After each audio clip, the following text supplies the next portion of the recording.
The works of the witches. Number 8. They throw men in prison.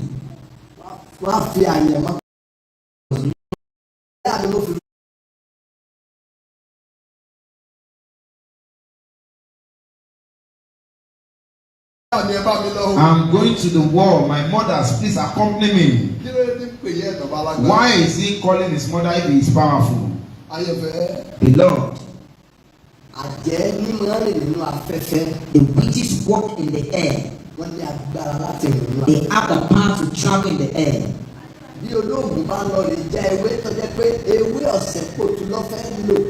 Tí ọba ti fẹ́ jà báyìí àjẹ́ òye padà yóò jẹ́ kó já ewé ìjẹ tí ó fi sí ọ̀sẹ̀ kòtò olóògùn òṣèlú mọ̀ nígbà bá wà lòfo tó fẹ́ lòfo lórí pé kò ṣiṣẹ́. You will see that the witches, when an herbalist wants to cut some leaves to use it, it is the witches that will manipulate them and they will make them to do the wrong thing. Ọ̀pọ̀ tí àwọn bàbá táwọn bàbá wa sọ̀rọ̀ ní ọpọlọ ní ẹtí máa ń sọ̀rọ̀. When our fathers are talking, they are speaking from wisdom. Wọ́n lè má jù ní lọ. Anyone that is older than you, ó lè jù ní. it can mislead you. Àjẹ́ Witches agbára búburú is a terrible power. Orúkọ Olúwa nìkan. It is only the name of the Lord Èso agbára. that is the strong tower. Àjẹ́ Witches, wọ́n burú. they are wicked. Wọ́n kì í ṣàánú ẹnikẹ́ni. They have no mercy on any man. Aládùúrà nìkan. It is only a man of prayer. Ó ti ẹ̀sọ́ fọ́lọ́ ní ọkàn wọn. I told God one day Nígbà tí mo gbà tó lọ́wọ́ sọ tó ń tún àwọn àṣírí àjẹ́ fún mi. when the Lord was witches, Mo ní Olúwa kí ló dé tẹ́tù àpá ọ̀kẹ́ tó lé àgbà láti pọ̀ ọmọ Ọlọ́run.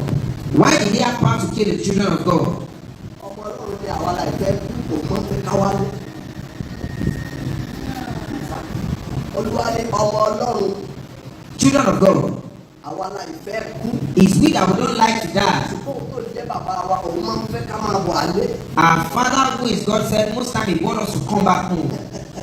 Ẹni tó bá mọ̀ pé òun fẹ́ pẹ́ láyé ló dùn kọ́ wọn. It is you that knows that you want to live long that you confront the witches. Mo ti fún yín ní agbára láti fàṣẹ àti àdúrà yìí bà iṣẹ́ wọn jẹ́. I've given you power to destroy the works of the witches. Ẹni tí ọba ti lè gbàdúrà tí ẹ bá ti pa yóò máa bọ̀ alẹ́. If you cannot pray and they kill you, God will say you are welcome home. Wọ́n dẹ̀ kíkọ́ káàbọ̀. And they will welcome you, thou good and faithful servants. Èmi fẹ́ jẹ́ jẹ́ ọmọ tèmi. I want to eat the reward of my labor. Mi ò ní kú láàbọ̀ ọjọ́. I will half of my days. Àjẹ́ ò lè pa èmi. No witches will kill me. Àjẹ́ ò lè pa èmi. No witches will tamper with me.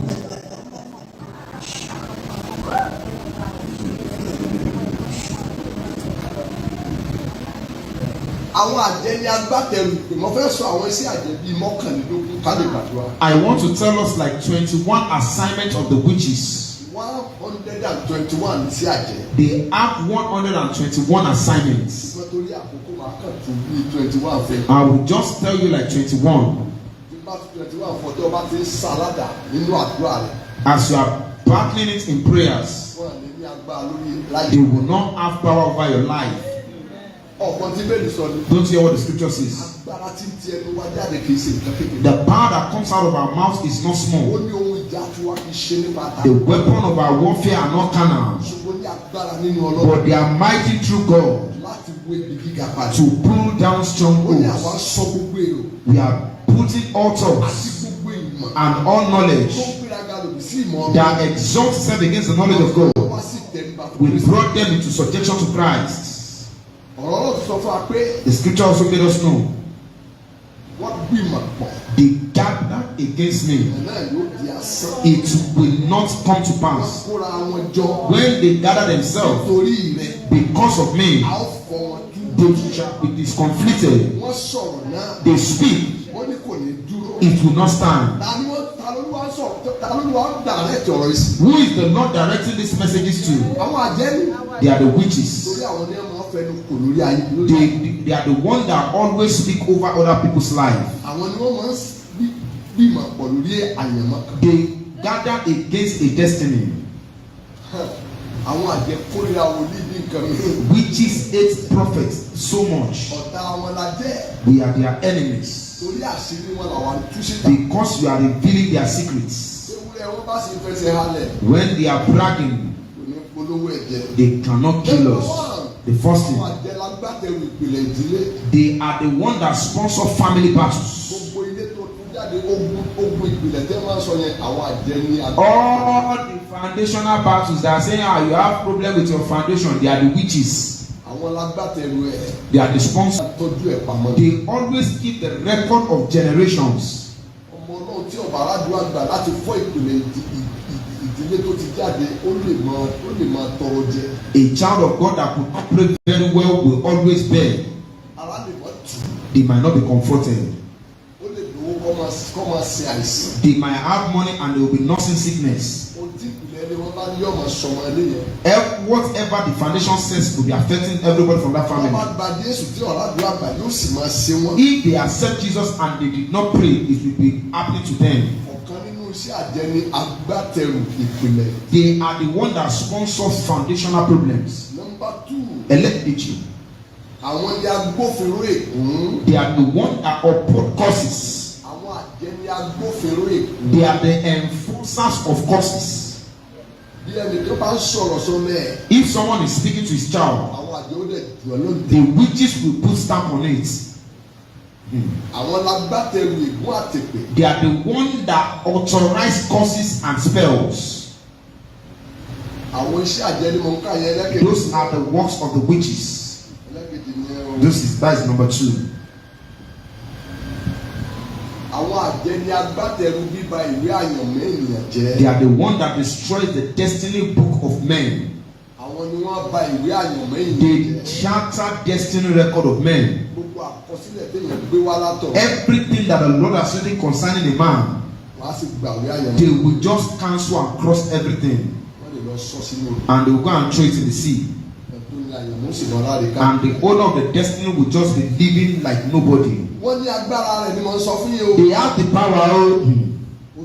ohun tí mo sọ yìí wọ́n ní agbára láti ṣe é. They have the power to do that. àwọn ni wọ́n máa ń gba ìwé àyànmọ́ lọ́wọ́ ènìyàn. They take the book of destiny from men. lẹ́yìn ọ̀bà rẹ̀ ti rí ìwé àyànmọ́ ẹ̀ka. If you cannot read the book of your destiny, kò sí ohun tí ó tẹ̀lé tí ó fi dìde láyé. there is no vision that will come to pass. àwọn àjẹ́. The witches. ẹlẹ́kẹrin. The 4th one, àwọn ló máa ń mú ògo nígbèkùn. they enslave glory. àwọn àjẹ́ ló máa ń mú ògo èèyàn nígbèkùn. They capture the glory of men. ògo tí wọ́n bá ti mú nígbèkùn. Once the glory is captured, wọ́n á lọ dè mọ́lẹ̀ nígbèkùn. they will go and tie it somewhere. ẹni ọba aládùúgbò àgbà. If the person cannot pray, yóò máa ṣerú lọ́jọ́ they will just be slave all the days of their life. kálá wọn àjẹ́. The witches are wicked. Number 5.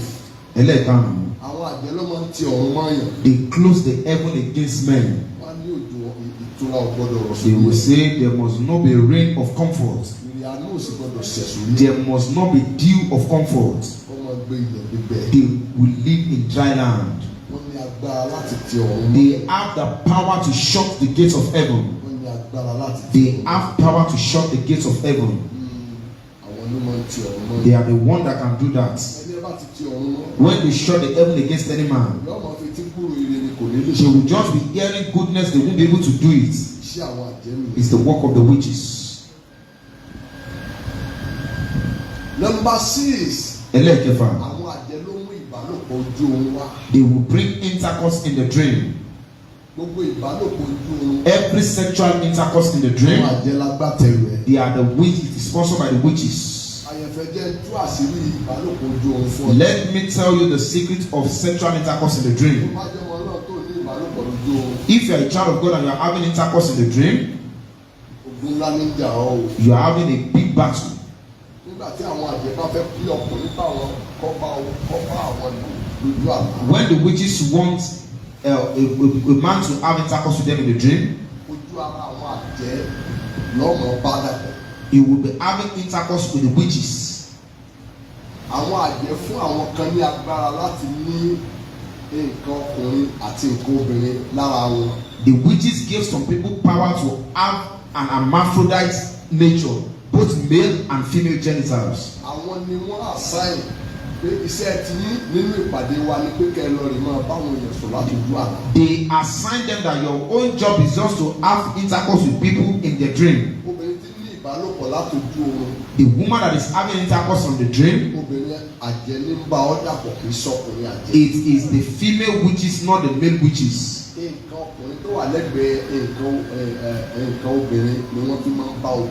It is the male genitals they have, that is what they are using to have intercourse with female.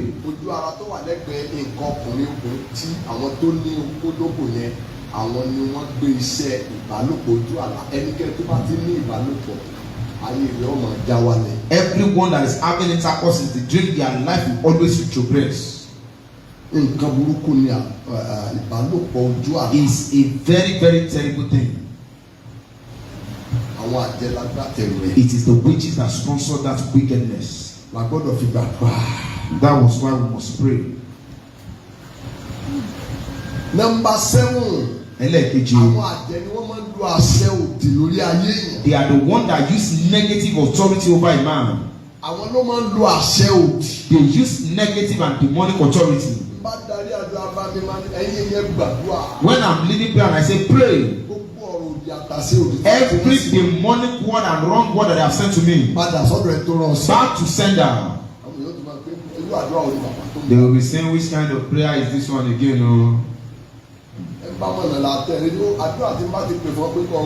It's those that know road that you must follow. It is the secret of God, I'm telling you.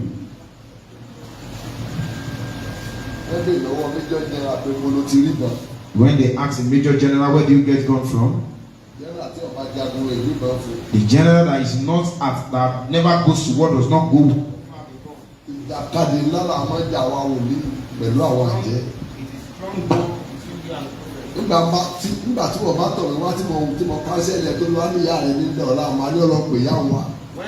When you come to me and the Lord said, when I said, Mama, I need this boy. And you say, well, so it is you that knows how to talk. And I will open their scalp and I will use it to eat them, so that you can be angry. Take my case to your meeting.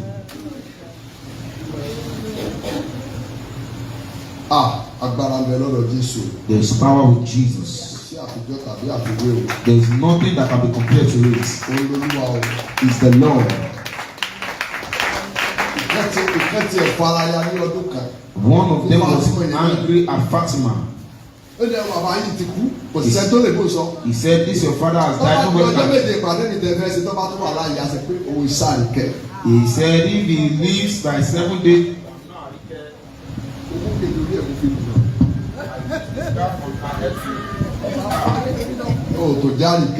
you will not answer Arike again. You will enter into trouble from today. It is the child, the glorious child that he has put in bondage. Glory to God. By the second day, I came late to Fatima that day.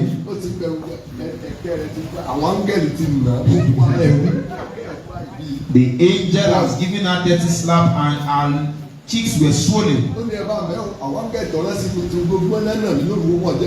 angel is sent to me, have not allowed me rest. They are beating me all through the night. This one is not a human being, is a ghost. I said, I'm a ghost. If you cannot punish a person, you will be calling them names. Beloved, you really hear the truth?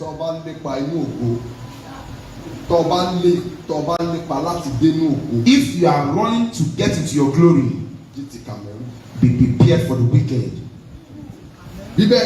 Or else, if you want to become something and you don't have the power to sit at the top, if they push you from up, you are not coming down, it's going to the grave, it's going under the earth. It's not as difficult to get to the top, but you must have the power to stay at the top. Because the word is the word of the wicked.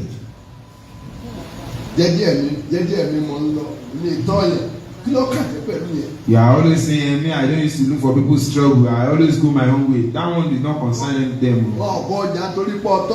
They are not fighting with you because you are looking for trouble. They are not happy that you want to live the world in peace. They hate your success.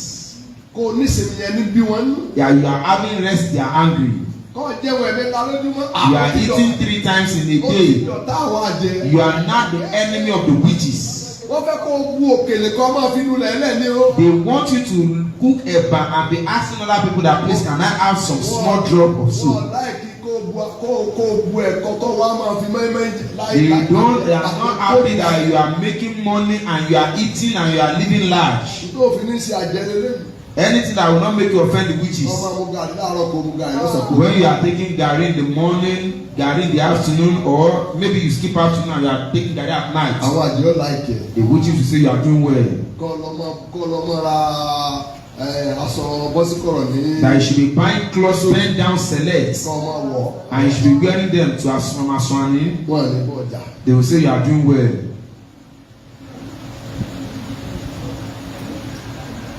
Hear this. The fact that your life is okay, you are the only one that is happy. Other people around you, they are not happy that you are okay.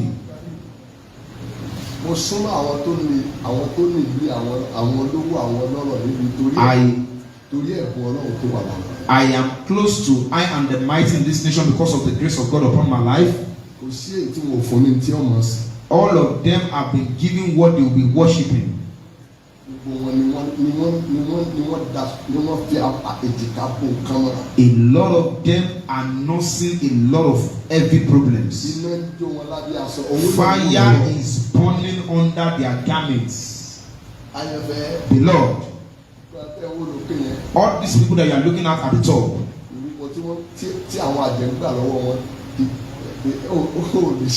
the sacrifice the witches are taking from them, you can't pay it. They have joy, but they have God, but they don't have joy.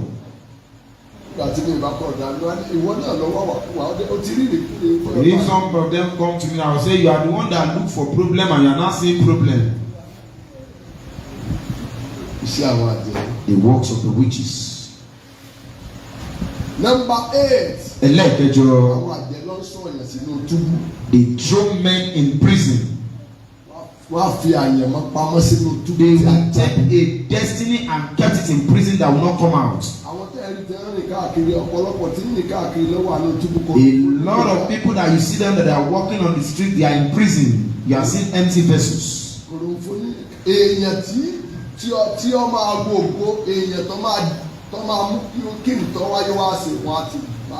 They will have called out the glorious one inside of them. They will just leave them to walk empty-handed. They will call it out of the body.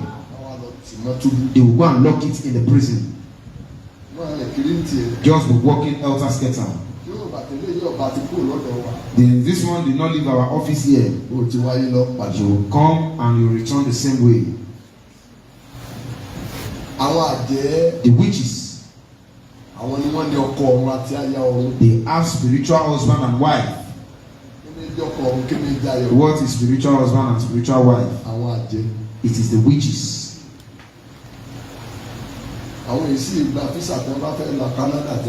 And if they want to travel to any nations of the world, they don't need visa. The witches don't take visa. In 2 hours meeting, within 30 minutes, you want to do America, what to do? In 30 minutes, they have been to the US and they are back. One lady that went to Israel some years back. In December. When we were returning, we went through Egypt.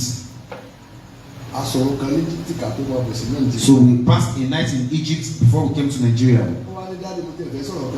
He said, Daddy, I want to tell you something. He said, our firstborn of our father, he said, is in the US. for 28 years. Fún ọdún méjìdínlọ́gbọ̀n. Olùdàkadì rà sínú fóònù. He cannot even recharge his phone. Tí màmá rẹ̀ àti bàbá bá fẹ́ bá sọ̀rọ̀. If their parents want to talk to him, àwọn àbúrò ni àwọn pé bá ra káàdì sórí fóònù. Mama will say the junior wants to buy card on the phone and to call them. Oníyàwó. He's not married. Ṣèbí bá lówó tí èèfẹ́ yàwó ni ó fẹ́ yàwó. Tí wọ́n rí yàwó yìí lọ́jà. Will you just pick your wife on the road? Ó ní ọ̀rọ̀ pàbọ̀dá yẹn. Ó ní òun nìkan ló bẹ̀rẹ̀ nígbà tó rẹ̀ wá kàn lá. He said his brother, because I'm the only believer in the family, I felt bitter for him. Ó ti wá wọ 58 in America. He's now 58 years old in the US. Ọdún orí ẹ̀ ti wọ 58. He's 58 years old. 28 tó ti lọ. He left 28 years old. Orí nǹkan ṣe. And nothing has happened. Ẹni tó ti wọ 58 tẹ̀tẹ̀ fẹ́ yàwó yàwó pé nǹkan ti rí ilé kan. Someone that is 58 that just want to get married, things have turned around. Ọmọbìnrin olówó àlọ́rẹ̀ báwo ní àwọn pé dátì ẹ bá gbàdúrà lórí ìgbọ̀dá mi báyìí. He said he went to meet his prophet and daddy pray on my brother's life. Bí wòlíì yẹn ti gbàdúrà. As the man of God prayed. Wòlíì yẹn sọ pé bí bọ̀dá rí ọba padà wà ní kọ́ wá tún yàn lé bó ti lọ ní ọ̀padà. He said if your brother did not come back to Nigeria and reappoint his destiny, he will return the way he comes. Bọ́bá lọ́ndẹ̀ yìí àsìbẹ̀ yẹn òfo ni ó wà. If he spent 100 years in the US, he will come back empty-handed. Ọmọ ń bá pé bọ̀dá ẹ̀. And the lady called the brother. Ẹ wálé wòlíì mi ní kẹ́ bàbá wa ní olúwa ní kẹ́ wálé. My father in the Lord said you should come back to Nigeria. Ó ní bọ́dọ̀ ti fẹ́ rówó tó. He said where will I get money? Wọ́n fi gbé flight wá ní. To board flight. Ọmọ ìlú bá sọ ara òun sínú gbígbírí. He said he started fasting, dry fasting. Olúwa máa ń túbọ̀ dá àmì ilẹ̀. Lord, deliver my brother. Bọ̀dá yẹn kàn pàdé wòlíì kan ní Amẹ́ríkà. The brother met a prophet in the US. Wòlíì yẹn bá ní arákùnrin. He said, young man. Ọmọ orílẹ̀-èdè wo ló lọ́mọ Nàìjíríà. He said, Nigeria, I'm from Nigeria. Tó o bá padà lé. If you did not go back to Nigeria, bó ṣe máa rìn kiri ìlú you will just be walking aimlessly in this nation. O mú kankan wá lórí. You will not, you didn't come here, you came here empty. Ló bá ní àbúrò mi pè mí láti lé pé kí n wálé ilé òróró tí màá fi lọ. My sister called me to return home, but there is no money to go home. Wòlíì yẹn ní kó wá lóun lọ ọ́fíìsì lọ́la wọ́n ra tíkẹ́ẹ̀tì fún tí ó mú lọ àti tí ó mú bọ̀. The prophet said, come to my office tomorrow, I will book a ticket for you to travel Nigeria and return back to the US. $1,000 kò fi àpò. And I will give you $1,000 to put in your pocket. Wòlíì yẹn ló lọ sálò fún láti. The Lord used that prophet for him in the US. Nígbà tó dé. When he got to Nigeria, àbúrò mú lọ sọ́dọ̀ wòlíì wọn. the sister took him to the prophet. Wòlíì wọn ní kọ́ lọ rí pé àbúrò bàbá wọn wá. The prophet said, go and call your father's junior brother. Àbúrò ọmọkùnrin lọ pé bàbá àbúrò bàbá wọn. So they went to call the man. Nígbà tó dọ́ tí àbúrò bàbá wọn dé wájú wòlíì. When their father's junior brother got to the prophet, wòlíì yẹn ní. the prophet said, Baba, ń bọ̀ lẹ́sìn ẹ̀yìn àti grandma yín ń bọ̀ lẹ́sìn bí ọmọ ìsí. you and your grandmother, where did you bury this man placenta? Ó ní kán ṣe jẹ́jẹ́. He said, just deal with me gently. Ó ní wọ́n kàn fi sẹ́ràn omi. He said, they just sent me message. Ìgbà yẹn ní ẹsẹ̀ mú òun wọnú ẹgbẹ́ àjẹ́. It was then that they just brought him into the witch's trap. Ó ní alásọtẹ́lẹ̀ sọ pé ògùn àgbáyé ni. He said the prophet said this is a global glory. Ohun tí ìrìn òfin ní ṣe ni pé káwọn placenta rẹ̀ káwọn lọ rèé kò mọ ìlú ìsànbáyé ìlú tí wọn kì í sin Jésù bẹ́ẹ̀ pé kọ́mọ́bà àrọ̀ náà lọ láyé pé Íjíbítì làwọn lọ sin bí ẹ̀sìn. He said the prophet when the fortune teller now said, because this is a global glory, but for this glory not to speak, you must take him to an ancient city. You must take the placenta to an ancient city where they did not worship Jesus, so that his glory will not speak. It's you that can sleep, the witches don't sleep. If the witches want to finish a man to the end, they can do anything. They are comfortable in any troubled journey. He said we are 6 in number that we are on your case. I'm the last man standing. ló ṣe wá lọ bá ní gbé ibi ọmọ yẹn wá He báyìí. said, how we need that placenta, go and bring it. Ó ní yẹn ló le díẹ̀. He said, that one is a bit Mo ní ní difficult. ọ̀gbọ́dọ̀ lé o. He said, the pastor said it must not be Mo ti difficult. mọ̀ lè sọ fún ọ ni pé What I must tell you is this. tó o bá lọ bá ní gbé bí ẹ̀ wá. If you can bring the placenta, Máa pàṣẹ fún arákùnrin pé kọ́ bá mi kọ́lé fún ọ láàrin oṣù mẹ́ta. I will command this man to build you a house in 3 months. Ayé àwọn àjẹ́ náà yà. The witches also live wicked life. Ẹ gorí kí àwọn ìyá yín. Don't you hear their eulogies? Àwọn ìyá yín arúgbó aṣọ mọ́ The balẹ̀. mummies that used to use 200 cloths and it will Ṣé still come ìyá to lè the ní ground. arúgbó aṣọ tí ìbalẹ̀? How will you be using 200 yards and Ebi tí wọ́n ló gan ló tó fi bu ẹsẹ̀. the one that you are even wearing God is overflowing, only one. Dàbí mo ṣe dà làwọn àjẹ́ ayé tí The wọ́n fi. witches want men to remain the way they are. Ẹgbẹ́ búburú. A wicked occultic group. Lọ́ba ní kí gbogbo wọn jókòó kan. He said all of them Kọ́ should fún sit ní down. ọgbọ̀n ṣẹ́jú. Just 30 minutes. Òun ó gbé placenta yẹn. I will come back with the placenta. Tẹ́ bá lọ sí Íjíbítì láti Nàìjíríà 7 hours lórí. By air, if you are not going through the desert, it is 7 hours. Lórí flight. By flight. Display yẹn máa sáré dáadáa. And the flight is very fast. 7 hours. It's 7 hours journey. Torí mo máa ń rìn ọ̀nà yẹn púpọ̀. Because I journeyed through that route to Israel most times. 7 hours ni lálọ́. It is 7 hours to 7 go. hours ni lábọ̀. It's 7 hours to, that is 14 hours. Wọ́n ní wọ́n fún ní 30. He said they should just give him just 30 minutes. Táwọn tó fẹ́ bá sáré mi. You want to run with them? Wọ́n lè jókòó lóòótọ́. They were seated Wọ́n lè wá àgbo. and they checked the time. Ó dé pẹ̀lú. Ìsáàsùn yẹn tuntun yẹn. The pot is as new as the day the man was giving birth Ọmọ to. yẹn kò fọwọ́ gbọ́ ọ̀fẹ́. The lady was Ṣé like, ayé rè sá? is this what? Ibi ọmọ yẹn. Ó dàbí ibi ọmọ tí wọ́n bí nìsín. Like they just gave birth to the child now. Ẹ̀jẹ̀ tó wà níbi ọmọ yẹn tuntun yẹranyẹranyẹran. It is clean, pure blood. Wòlíì wa bí léèrè kí ló dé tí bí yọ̀ọ̀ra? Èèyàn 58 ó ní òlera tọ́pà ti rà láyé ọ̀dà. He said this placenta will not decay. Once it decays, his life will become better. Ó ní ibi rẹ̀ ìtọ́ yẹ kó fi dé èèyàn kọ́kùnrin fi dé èèyàn. Ó ní ibi ìfín ló It is what this man supposed to use to become someone that is making this placenta to be fresh. Àṣẹ tọ́lọ̀ ń pa ni pé tẹ́ bá ti bímọ ibi rẹ̀ kán lọ sí kíni kán lọ kò mọ́ ni. What? Kílẹ̀ ń jẹ́. What the Lord has given is that when a child is given, the placenta must be buried. Ibi tí mo sún yọ ọmọ tẹ̀lé ọmọ tó níbi yẹn. The placenta that was not buried will always go with the person that owns it, Kò ní jẹ́ òṣèré rẹ̀. and the person will not prosper. Iṣẹ́ àwọn àjẹ́ nìyẹn. It's the work of the witches. Ìkànnì wọn. They are wicked. Àwọn ni wọ́n sọ̀yàn sínú túbú. They throw men into prison. Ìkẹjọ nu. That is number 8. Ìkẹsàn-án. Number 9. Mọ́tò. Àwọn ọkọ ọ̀run àti nọ́mbà 9 ọkọ ọ̀run àti ayé ọ̀run. Nọ́mbà 10. Àwọn àjẹ́ ló máa ń mú yàn ṣiṣẹ́. Nọ́mbà 10. It make men to enter into error. Àwọn ló máa ń mú yàn ṣiṣẹ́. It make men to enter into error. Gbogbo ẹ̀ tẹ́ bá rí tó ṣiṣẹ́. Anyone that you see that have done great mistakes, Àwọn àjẹ́ ni. it is the witches. Àwọn àjẹ́ ni. It is the witches. Wọ́n á ní kó ṣe tí ọ̀pá yé ẹ̀. They will say, do something that will destroy your life. Ẹ rò pé kó rọrùn ni. Do you think that it is Ó easy ti to di die? medical doctor kó sì gbèdí kó sì wá lọ sí terminal bridge kó sì páàkì jíìpù kó sì sínú òkú. It is the witches that sponsor that. Irú ìṣòro wo ló lè ní There is no amount of problem that he has tó tó ikú tó fẹ́ fi parẹ́.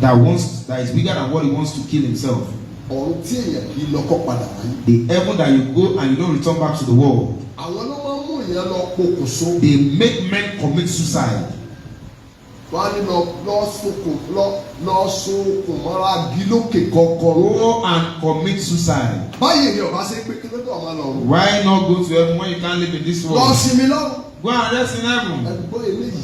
Hear this. Gbogbo ẹ̀ máa parẹ́ ẹ̀yọ́ lọ́rùn àpá. Everyone that commits suicide will go to hell. Ìwọ kọ́ lọ lẹ̀mí ẹ̀ o. You are not the owner of your life.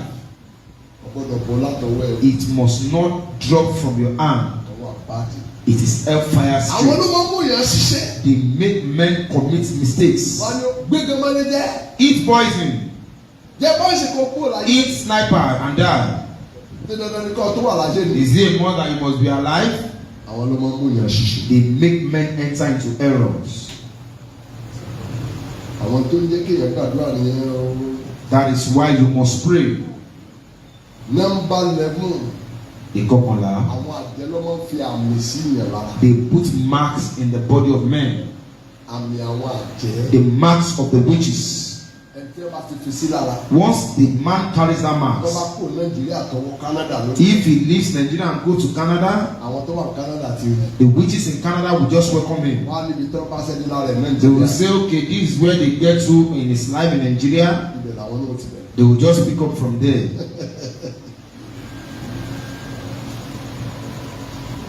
ọ̀pẹ́ náà àwọn àmì ó bímọ l'Amẹ́ríkà. One of my daughters in the Lord had a child in the US. Unlike mama ẹ̀ débi pé. He loved his mother like eyes. ọ̀rọ̀ tíkẹ́ẹ̀tì ló kú mọ̀. He said, Mama, come and do omugo. Come and help me to take care of my child. He said, Mama must spend 3 months. On the 3rd day that Mama came, their neighbors, that is a white person, came to meet the lady. Mama finished taking her bath and is taking care of the child. He now spoke to the girl. How is your mommy? He said, Mama is sleeping. He said, tell Mama that we are expecting Mama in the meeting. We have been expecting her, maybe because of the journey, the stress of the journey. But we must see her tonight. The daughter was like, what kind of meeting is that? Where do you know? My mother just came from Nigeria now. He said, just deliver the message to your mother.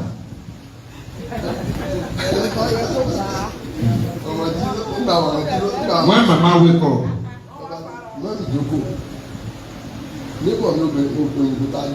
the daughter was not saying, Mama, the neighbor that is at the other end building, he came when you were sleeping. He said, in 3 days you have not been in the meeting. Which meeting are you people doing? Where do you know the white man from? Mama said, Mama said, see, I don't like their own group. I've joined another group to join in the other street. The daughter was like, Mama, what kind of meeting is that? She cannot bottle it. The husband, the lady went to meet her husband in the office. He said, talk to me. Daddy, I want to ask a question from you. My mother said, I said, your mother is a witch, don't disturb yourself. He said, ha. I'm changing my mother's ticket today. She is leaving the Canada by the next 7 days. Don't go and die.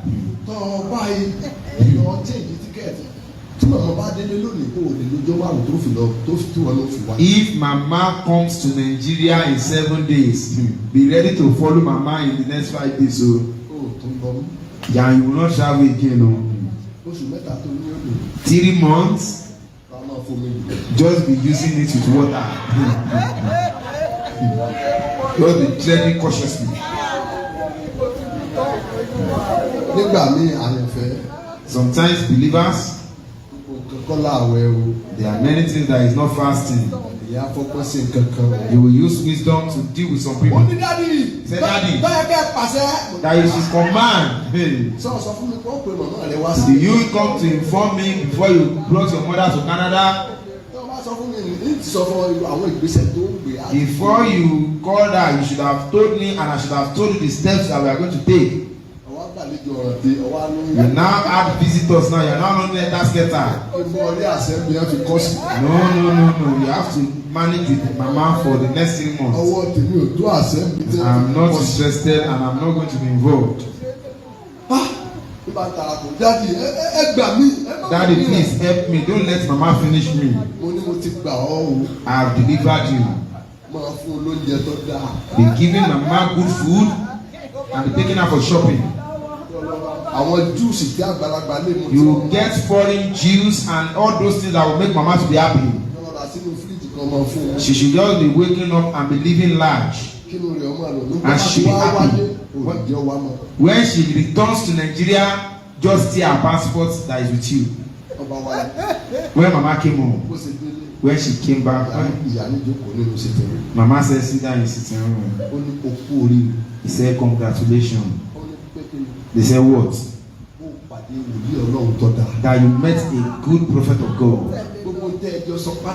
I was hearing all your conversations that you met. I was hearing. He said, look at it.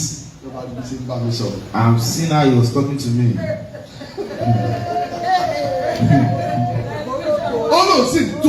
He said, I was weak. I was trembling.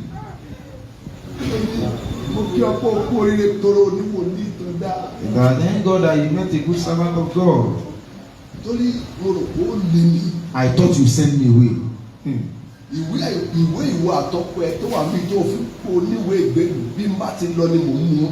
If you think that you have green passport residency, I'm leaving. I'm going with it. As the prophet said, you will come back to Nigeria the 5th day. And we'll be doing palm kernel farm together in the village.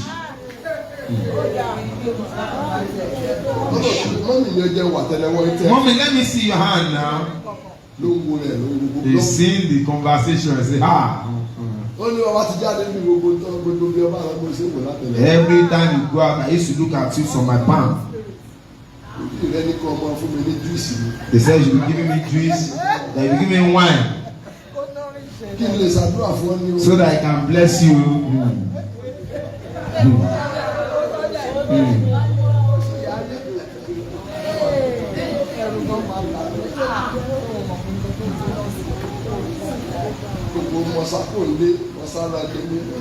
All this one that you are running, that I won't go to the village again. You are just whining yourself. The only place you can run to is under the shadow of the Almighty. Those that dwelleth in the secret place of the Most High shall abide under the shadow of the Almighty.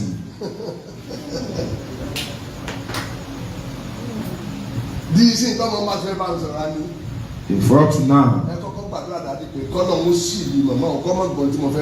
let's pray that God should block my mother. I don't want trouble again.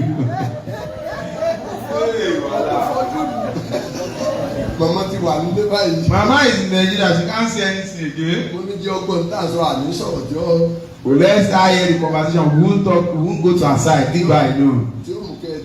That will make the two of you to be at the loggerhead. When Mama came to Nigeria, Mama came to my office to see me. He said, I honor your grace. I thought you are an elderly man. He said, I'm old, but I'm still young.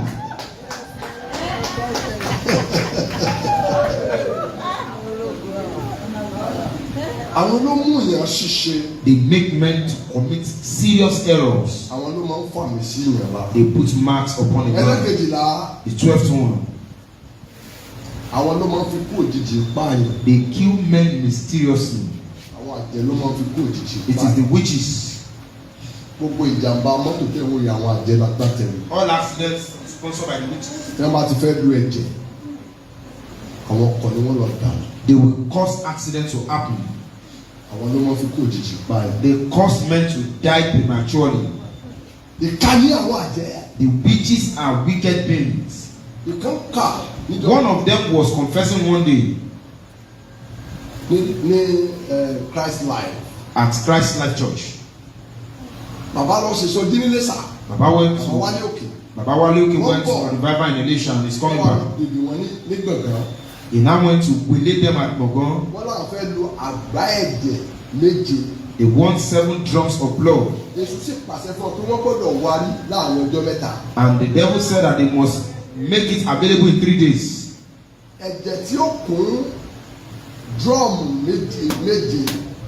7 drums of blood.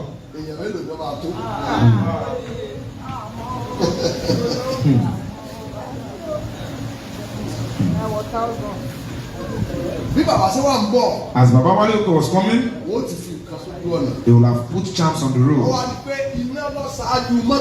They saw that it was fire that was coming before the car. And they said they will not leave the road.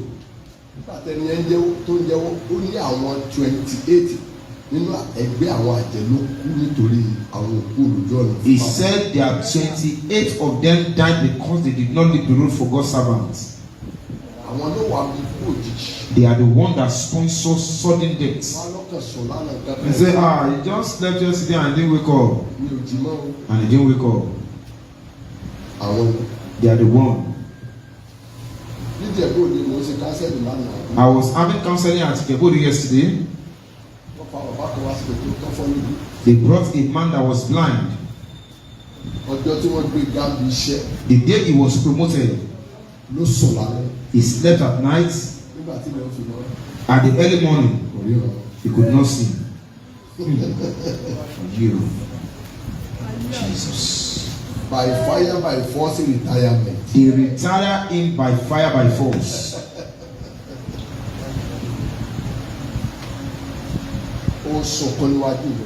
He wept bitterly. The woman said she's tired. All their children are not close by.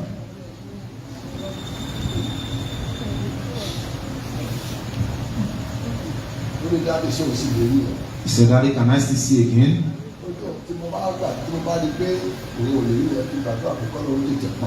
They said, if he cannot see, you should just pray that he should die on time. I was telling you, if you don't have the power to stay at the top, don't pray for the top.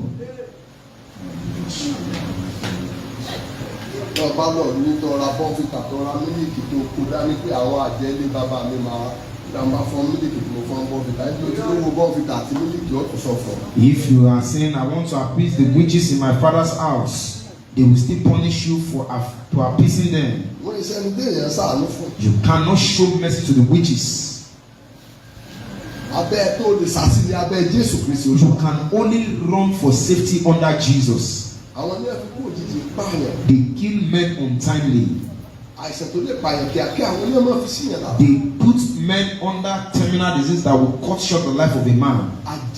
Witches, they are wicked. They are wicked souls. Except to pray. Number 13. They use the wind to naked men in their dream. Those are one of the powers of the witches. If they bring wind to you in your dream, if you are at the topmost height of your career, they will make themselves in the earth. If you have 30 vehicles, he will sell them at auction price.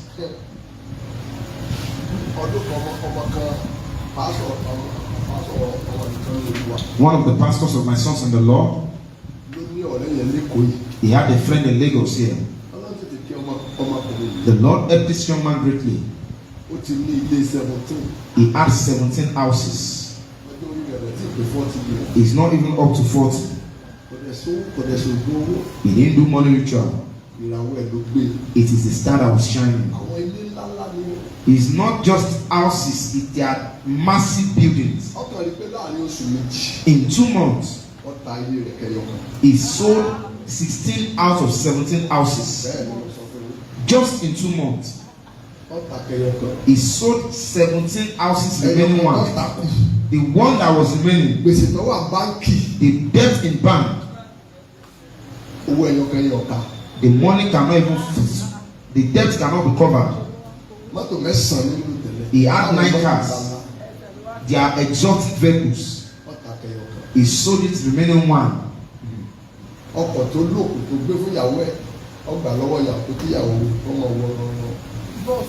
The car that he gave to his wife, he took it from her that the wife should be entering commercial bus. He's a child of God. They prayed and prayed. There was no way out. One of his pastors said, I have a minister of God, my father in the Lord. I will go and meet him if you will come and intervene in this wahala. He came to come to meet me. That day I went to Daddy Oyelowo and one minister of God. I said if he can come and carry me from camp to his house and will return me back to his house. They didn't sack him.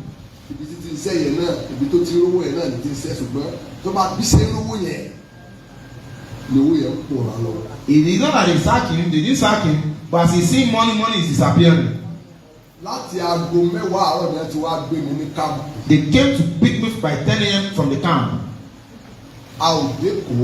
We didn't get to Lagos. Before I got to his house in Ikorodu, it is to 1.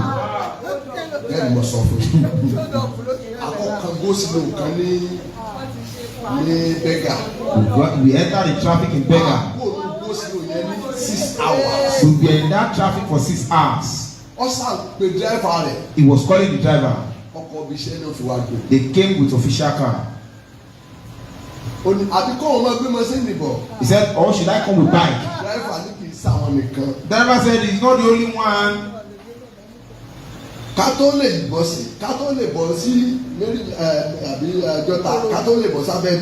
Before we even navigate Ojota going to Ikorodu, it's past 11. And we are fasting.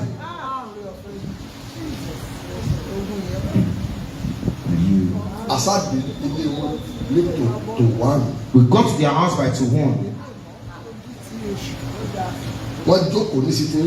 They were seated in the sitting room, they were waiting with the husband and the wife. As I entered into the sitting room, the husband said, Daddy, what are you eating? Let them go and cook.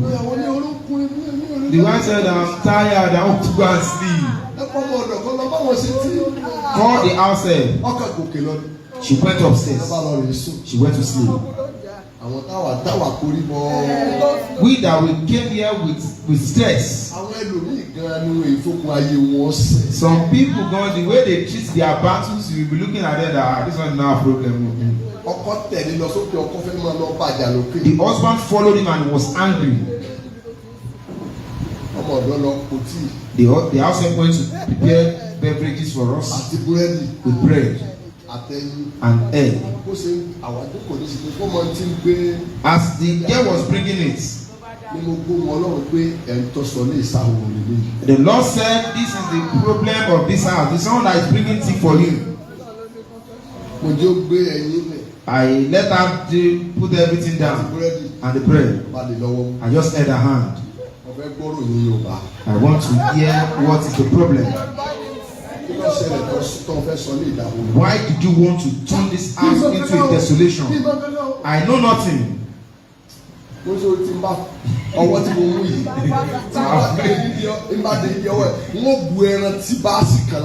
I give you head boots, don't you know that you are the one troubling this house?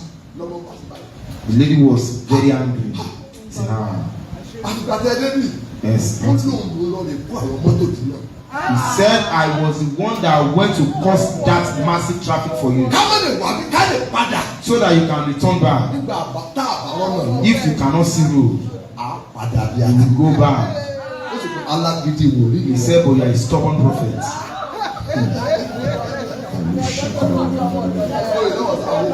Daddy was just looking at you. What is the problem?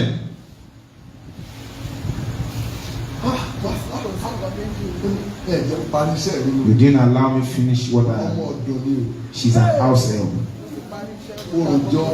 She started talking and she was justified. He said they are last born. He said the school is close by here. He said when the husband and the wife had gone to work, I will take her to school. I will go and bring her back home. He said when I was bringing the child, he didn't know that he has removed her hand. It is just a little that the bite will eat the child. He just, come on, stop that. He now cried and got home. He told mommy that the househelper has beaten me. The woman removed her sandal and used it to slap the househelp. He beat hell out of her. The answer said, Daddy, he knows I'm older than my boss wife. Ayé àwọn tí ọ̀dà tó wá ṣerú lọ́dọ̀ wọn lọ́jẹ́ kí irú rẹ̀ máa nà òun náà padà lọ sọmọ ọ̀dọ̀ nítorí ogun tó ń gbé tilé. He said the reason why she punished her was that number one, I'm older than her, and because I'm struggling, is that why you did this to me? Because you did this to me, you also live as an house help. Ó ní ìgbà tí mi ní agbára tí mo ní agbára. He said I have power. Lẹ́yìn tó wà fi àjẹ mi bẹ́ẹ̀. And someone will punish me like that.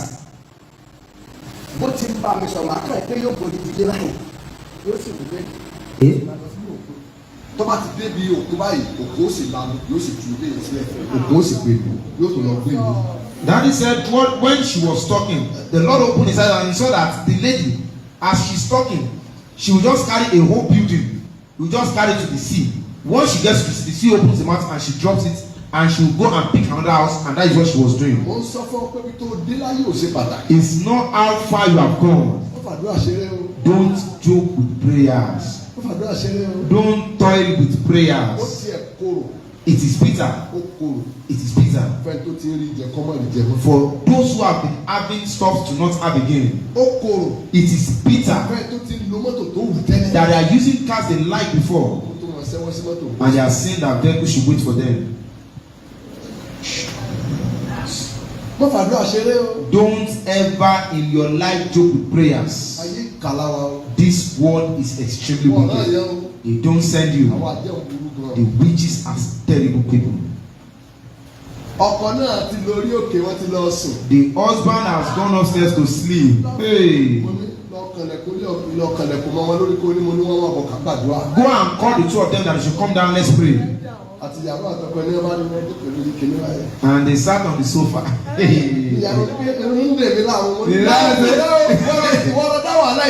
said, you better open your eyes. You are the cause of this problem. I will leave this lady to finish your family. Go and wash your face and come and stand before me here. She is sitting like this and leave me. Your husband said, will you get and go and do what they asked you to do? I said, oh yeah. I said, oh yeah, tell them what happened. Tell them what they have done and why they are facing their consequence. When she started talking, young woman said that she's lying. He said, it's a truth. He said, you do this. You do this. He said, Daddy, you have finished me today. You didn't judge this well. Daddy Willow was just looking at me with the other person. I have said she will be also be an house help. I just gave her 3 months. 3 months. She will also go and be doing house help at Buka. When her husband goes to the farm, she will look for what she will eat. The witches have power. The husband knelt down and held my leg. She knelt my leg. Daddy, what are we to do? I said, it's not no fasting. That driver that came to pick me, she will carry me and the girl where we went to pick her up. I will take her there. I will deliver her to her owner. You must not follow me. Your wife must not follow me. When you follow me, she will enter into your wife and come back to this house.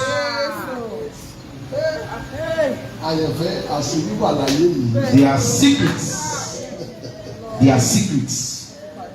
Don't be doing like this that you don't know me. They will block your wings. They live with you but you won't see them. Early morning we took her. Pack all your things, let's go. I stretched my hands to your husband. How much is her salary? It's a 3-month salary. Paid 9 months salary. If you don't have, go and look for it for me now. He said, Daddy, I will look for it.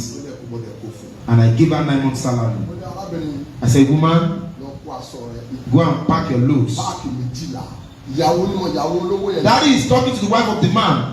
12 packs of your clothes. Good clothes. 12 new clothes. Go and bring it. He said, woman, are you alright? You want to put your husband into trouble. I put her in the car. We went to drop her. In 3 months, the man destiny picked up again. He built houses again. 3-story duplex. He was building 3-story duplex in Alakwere. 550 million for a makeup. He built each with 550 million within 3 months. So that is a program. We were having a program at Alagbado and he called me that Daddy come and dedicate this house. Daddy, I refer to Daddy there. We had a revival in Alagbado. He said that you said the glory that was taken from me will come back within 1 to 3 months. 3-story duplex. 3-story building duplex. 550 million for each. In 3 months, he finished 2 of them. Daddy, please come and dedicate this house. Come and pray on this house before we dedicate it on Saturday. I was tired. I will come. I said, Daddy, I first should take me there. When I saw the house, I worship God. When he said, Daddy, please don't go. How much did he give me?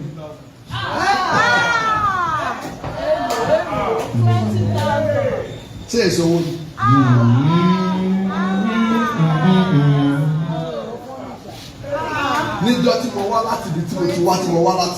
The day we came from the camp, we didn't take a dime from them. The Lord said we must not take a penny from him. Stinginess like this is killing men. Stinginess kills men. I left there.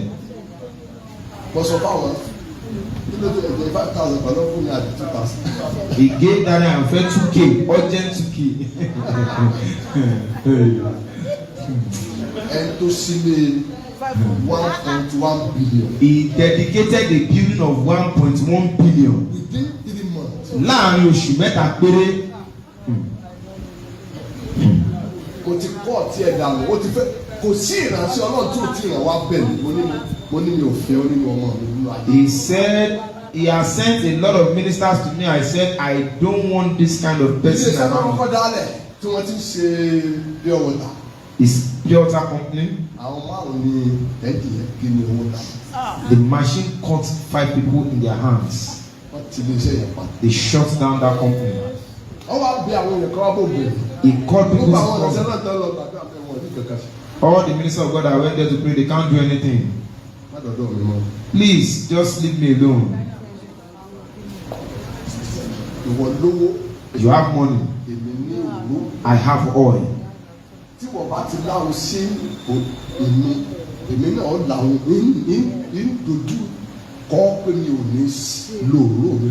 If you are stingy towards me, I will also tell you that me, I don't want to have anything to do with it. If I minister to you spiritual things, should it be difficult for you to communicate that which is earthly to me? I don't know how to ride a car.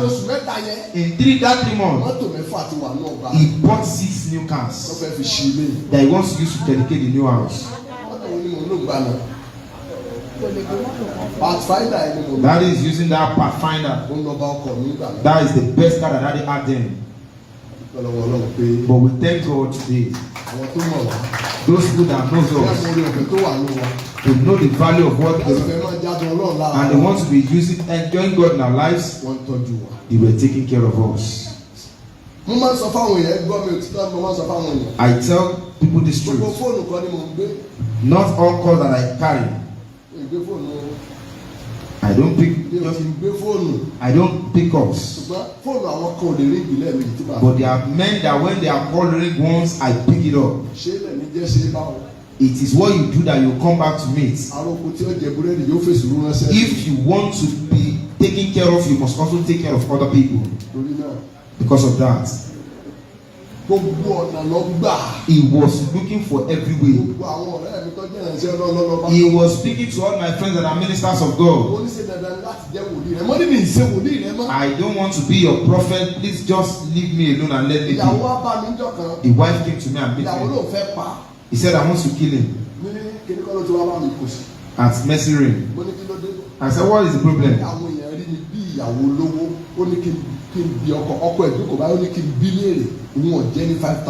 He said, people see that I'm the wife of a wealthy man. He said, for my husband to even give me 5,000, I will beg. He said, that is why I came to report him in their office.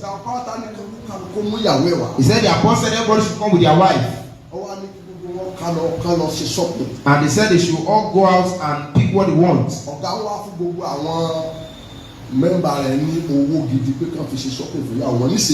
And the head of the husband's boss gave all the men money that okay, do shopping for your wife in my presence. He said, and all the other men said, oh yeah, madam, oh yeah, be choosing what you want. The wife said, I is happy. He said, don't pick anything. You are understanding why. Don't pick anything here. He didn't allow her to buy a pin. Daddy Alfred was there. He said, I will poison him. I was just lucky the woman. They will kill him.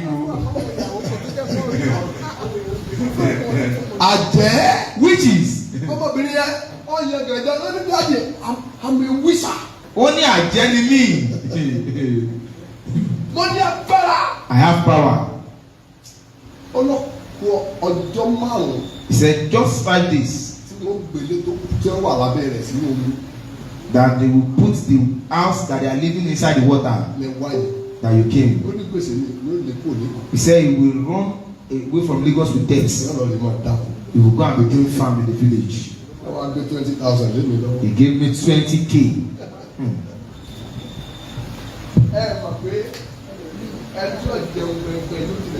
If you want to eat with the hand the mighty, you must be ready to close the door very well. It is your battle that makes us to pray and pray and pray. What are you joking with? The witches don't joke with men. They use the wind. Number 14. They are the one that send arrows. Arrows that flies by day. The arrow of cancer. They are various kind of arrow. The arrow of failure. There are arrow of antagonism. There are arrows of, say the man should be having intercourse with the daughter. Is that not terrible? The man having a carnal knowledge of the daughter. People are saying. You will see a lot of things that is happening there. The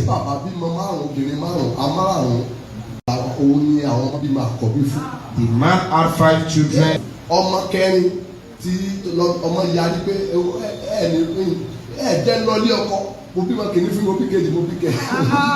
5th, the last born was the one that said, "This cannot slide. If you allow me to get married and you have 4 children with me." When the others, when they had 5, one child for their father, they ran away. He now used charm to capture the. You will give birth to all your child for me. When Mr. Oriyomi shouted, "Baba, what is the problem?"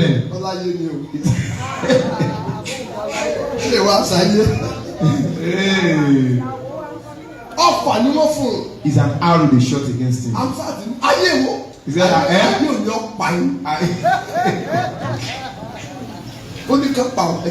He said, "They should kill him. He should die." The shame is much. Is an arrow of error. Is the work of the witches.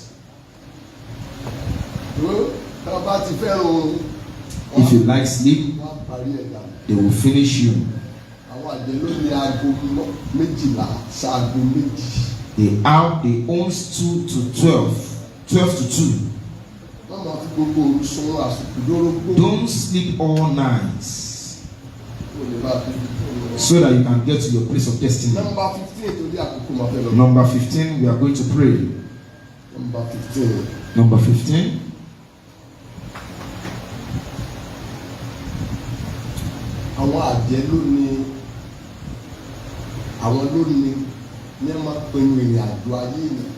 They plan the journey of a man's life. They will break the backbone of a man to fly. They make the man redundant. The scripture says, "The Lord giveth men power to get wealth." Everyone that you see that they are prosperous on earth have been empowered to prosper. And the witches will break that power. The man they said he should be flying will not be able to fly. You will start crawling. A man came to me, and as I was praying, I saw that he was crawling. "Baba, you are crawling." He said, "Yes, sir." He said, "That is how I saw it in the dream every time." You should have gone far. He said, "I'm hearing promises where it does not come to pass." Baba is 62 years old. They are finished in. They break the power of upliftment. A man came to me from Oki. He works in secretariat. Is level 16 getting to the director level? He is living in room and parlor. Never married, never no children. It is the mother that is cooking for him. The mama is the one taking care of him. They brought him to Fatima. I said, "Mama, where is your mother?" I said, "Mama is fine." He said, "If not for my mommy, let me thank God for her. She is helping me to dry clean my clothes and school." I said, "What about your wife?" He said, "I've never been married."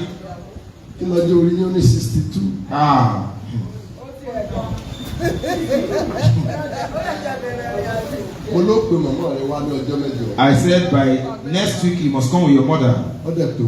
And he came with Mama. Mama was seated. I said, "Please excuse us." "Mama, why did you cut this man off in destiny?" He said, I'm gentle. Don't ask me such questions. You should know that any day that we are in the open, everything must be discussed.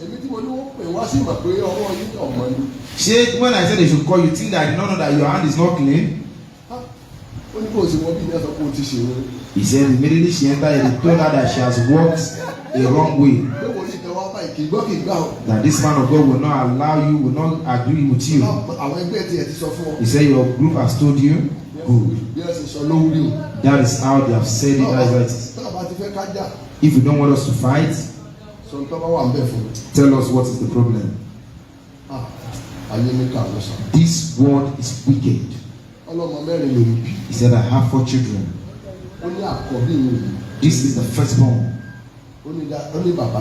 He said, this man, I should not deceive him, is a global star. Easy going. If you beat him, he will say, God bless you. But the last born is hoodlum.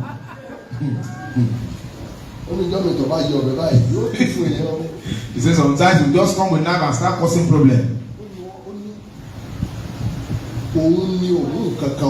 He came to the world empty.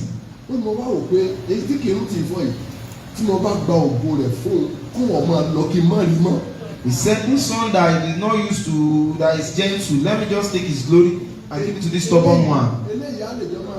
This son will be living together, he will be helping me. He didn't used to disturb me, I used to help him to buy everything and take care of him, there is no problem. The boy they took the glory for is in abroad. He's building houses like that. The brother is just living in a room and parlor. Mama, what are we going to do? Baba, you see that there is no correction. He will retire next month. Nothing to show for it.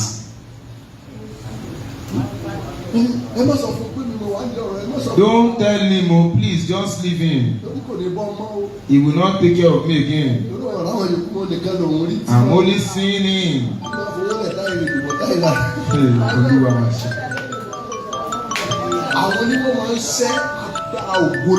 They break the backbone of glory. They make men that are on top to be picking downhill. Number 16. They tie men down. The witches tie men down.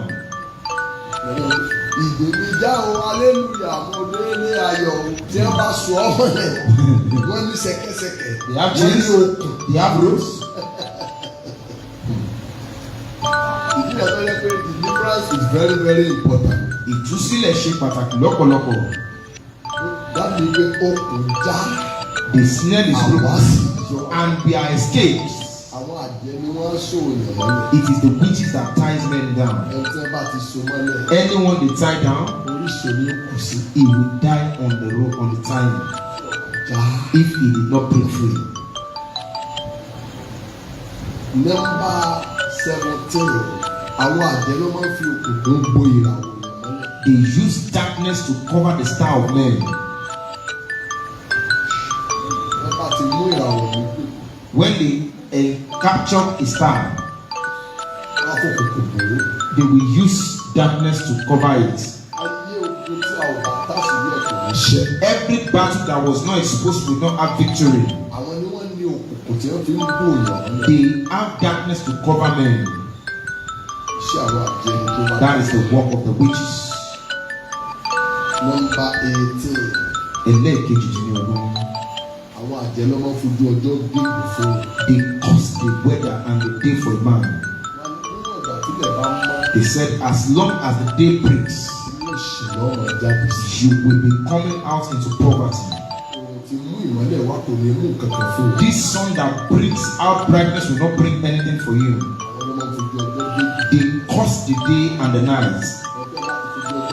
Once the day is cut for a man, they will not have any day of goodness.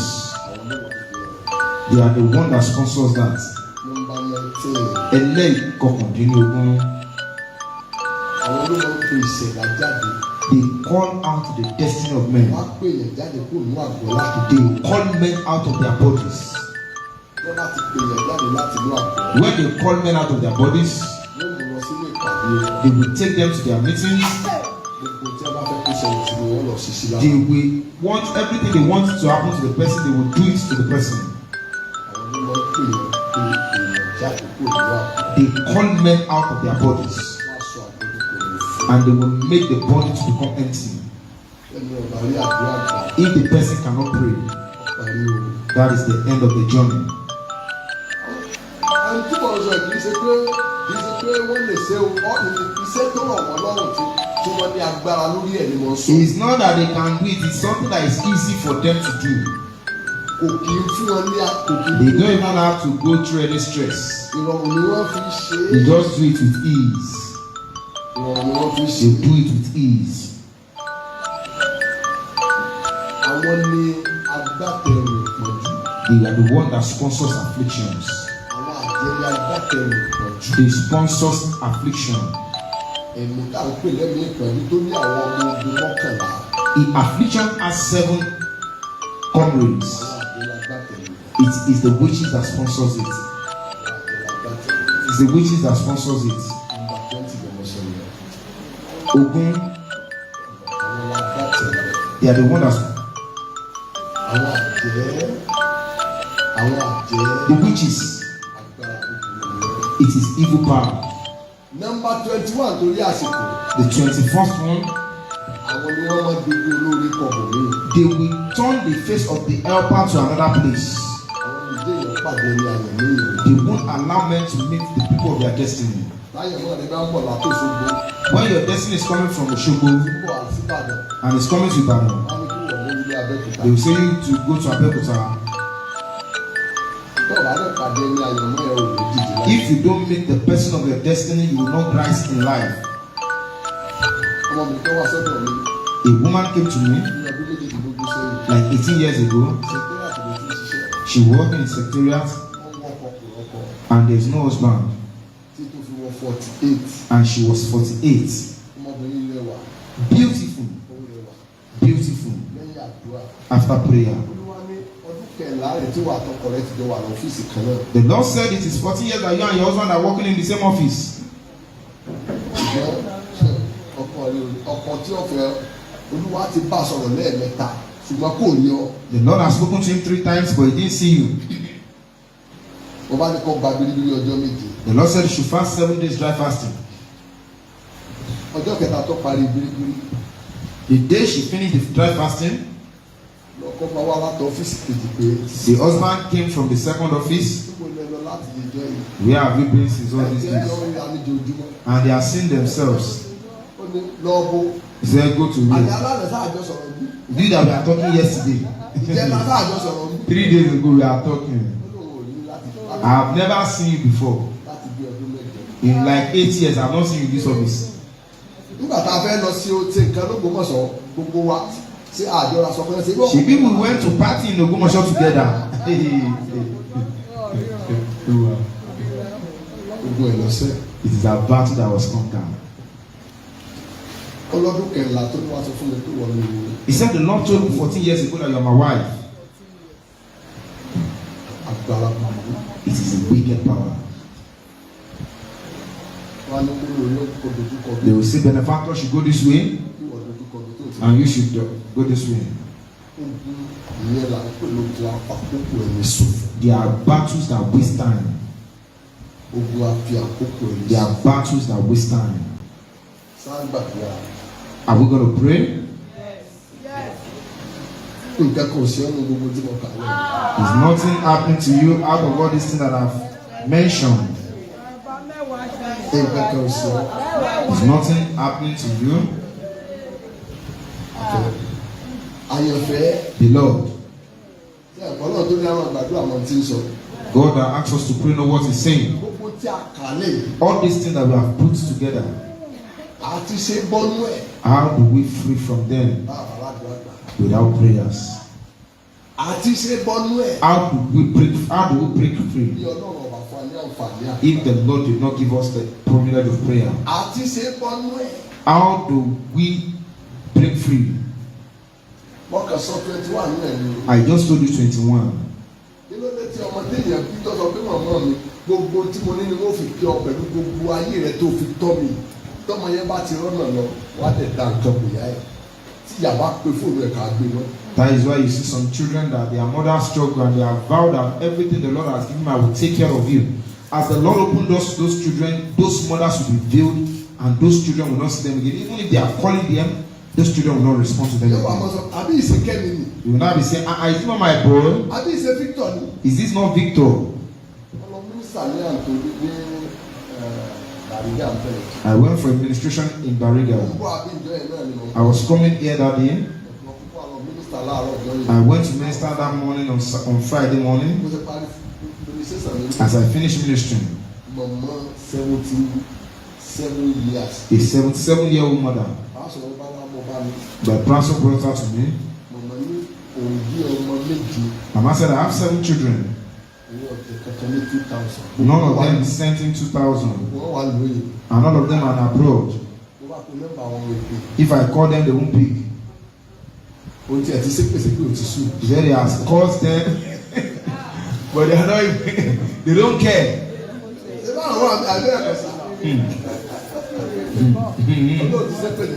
Then I have caused them, but they did not respond. If you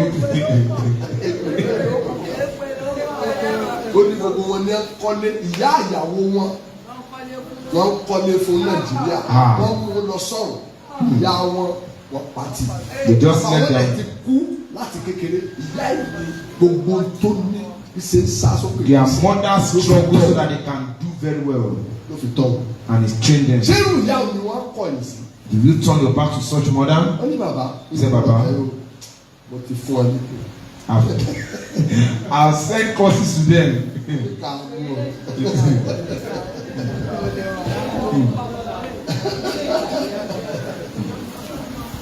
Sẹ́ni ìkàlàjẹ́. The witches are wicked.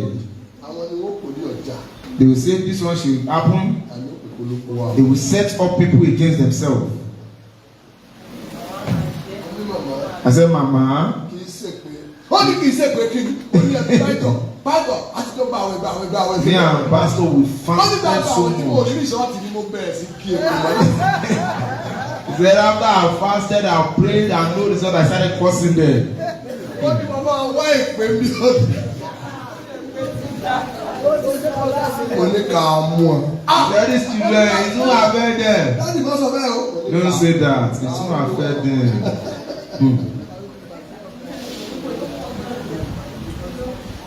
Ó ní ilé ọ̀dọ̀ pàìtọ̀ ni mo gbé. He said I live in pastor's house. Ìnáwó ilé sanwó bí. I couldn't pay my rent. I was living in pastor's bus quarter. And my 7 children live in America. They are now building house for their mother-in-laws. I was bitter. I know it's the work of the witches. I said, Mama should take 3 days fasting. You fast, dry fasting 3 days. The garment that was put on you, then she remove it. Before that 3 days, if all the 7 children did not call you, I'm not a prophet of God. Mama said they will call. Mama said no problem. But the Bible said anything that daddy said, it is from the mouth of the Lord. So I will join the mama, don't worry. Mama said don't worry, tomorrow morning we'll start the fasting. When daddy get there, all of them called mama and they send money to mama.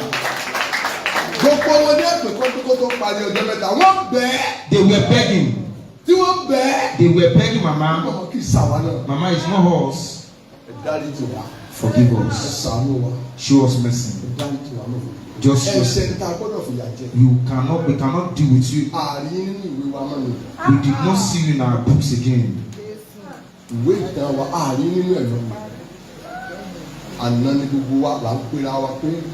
Yesterday we were calling ourselves. Where is our mother? They called pastor. Pastor.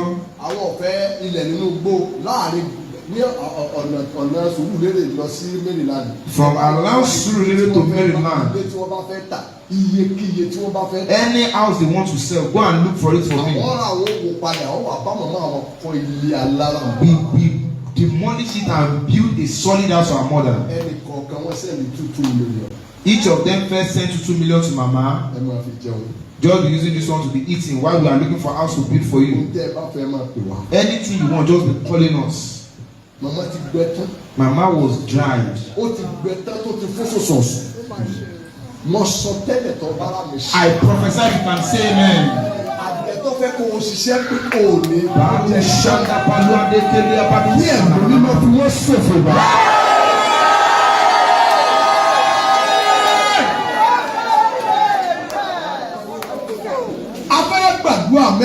We want to pray 3 prayers.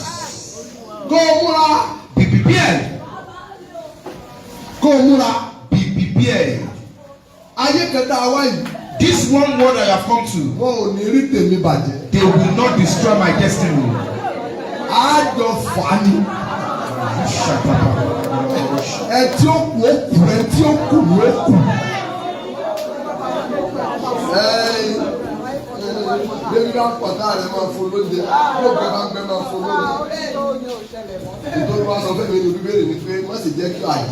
Someone will push you to leave. Someone to leave.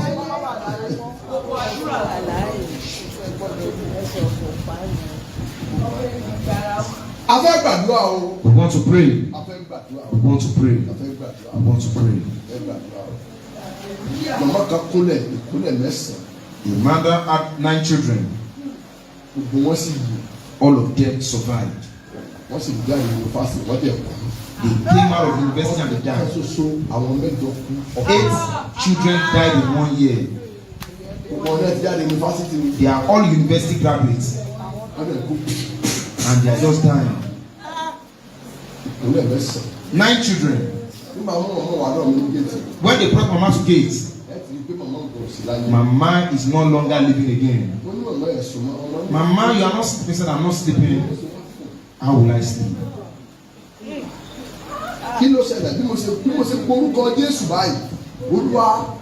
Lord, what is it? You have even done the prayer for the 9th child. The grave has been done. Lord, I said your last one is in Lagos. They are bringing the skull, but he won't die. Mama was rolling on the floor. She was rolling on the floor. My mom goes on and said, have mercy on this mama. I said, Mama, bring 9 stones for me. Go and bring 9 stones. When she brought it, throw it away. Swallow this remaining one. This one will finish with you to the end of the time. The 3rd day from Lagos, they took him to Panti. Nothing that he done. They went to lock him in prison. They said he was one that killed someone. They would send them to death imprisonment.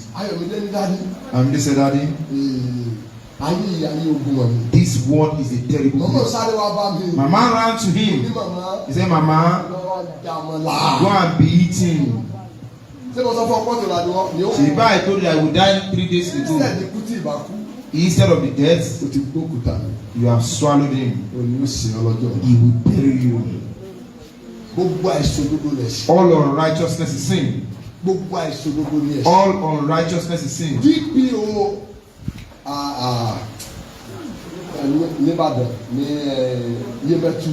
Yemetu DPO. Yemetu. DPO at Yemetu. Kò mọ màmá rí o. He didn't know mama. Wọ́n sì lọ dáwọ́ lọ lé báyìí lọ bá màmá ń bẹ̀ pé ọmọ rẹ̀ tó wà lẹ́kọ̀ọ́ ká júwe bí ọba wà kọ́ bá lọ sí kọ́ lọ gbà á lẹ́nu pàǹtí pé kò sá. DPO yẹn ó rìn tó ẹ̀ méje lọ ń wá sẹ́kọ̀ọ́ ní ń wá sẹ́kọ̀ọ́. The Lord lay hand on DPO at Yemetu in Ibadan. Now go to this house, go and meet mama, and go with mama to Lagos and tell them that this man knows nothing about this. He traveled more than 7 times. Go, come, and he was able to bail him out. Mama abalẹ̀ kó. Mama did not even go to. Oníwà ti lọ. His mother is going. Yeah, he's using his money. Ọgbà ọmọ yẹn wá ní. He brought the young man back home. Ó wá sọ fún màmá. He told mama. Ó ní màmá. He said, mama. Kí lẹ tó fẹ́ kí n ṣe. What did you want me to do again? Ẹ wá gbọ́ sà.